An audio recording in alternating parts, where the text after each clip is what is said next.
తాటి పండు. దీని గుజ్జు తీసిన తర్వాత తెలిసింది గుజ్జు కంటే చెత్త ఎక్కువ వచ్చిందని.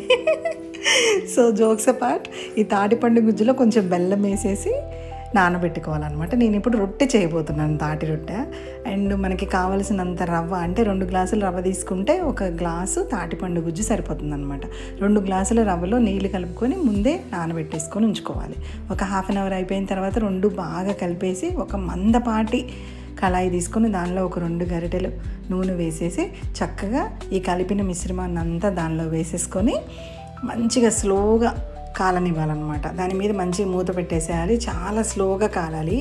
నేను అట్లనే చాలాసేపు పడుతుంది అని అనుకుని మధ్య మధ్యలో తీసి చూసి చుట్టూ అంచులు ఎర్రగా రావాలి అని అనుకుని అట్లనే ఉంచేసాను అనమాట. అట్లా ఉంచేస్తే ఏమైందంటే కొంచెము మాడినట్టు అయిపోయింది. బట్ పై తీసేసి తినొచ్చు, బాగానే ఉంది. బట్ ఇలా చుట్టూ అంచులు రెడ్డిగా వచ్చినాయి కదా, ఇంకా మధ్యలో మెత్తగుంది అనుకున్నా. కానీ అవసరం లేదు, ముందే తీయొచ్చు. తీసి మళ్ళీ దాన్ని రివర్స్లో వేసేసుకోవాలన్నమాట. ఇలా రివర్స్లో వేసేసుకున్న తర్వాత మళ్ళీ ఒక 2 మినిట్స్ ఉంచామంటే మనకి చక్కగా 2 వైపులా కాలి సాఫ్ట్ రొట్టె మంచిగా తయారవుతుంది అనమాట. చాలా టేస్ట్గా ఉంది అసలు. ఇట్లా నోట్లో వేసుకుంటే కరిగిపోతుంది అనమాట. చాలా అంటే చాలా బాగుంది. మా ఇంట్లో వాళ్ళందరం కూడా ఎంజాయ్ చేస్తాం అనమాట. దీన్ని ఈవినింగ్ స్నాక్ లాగా తింటే చాలా బాగుంటుంది.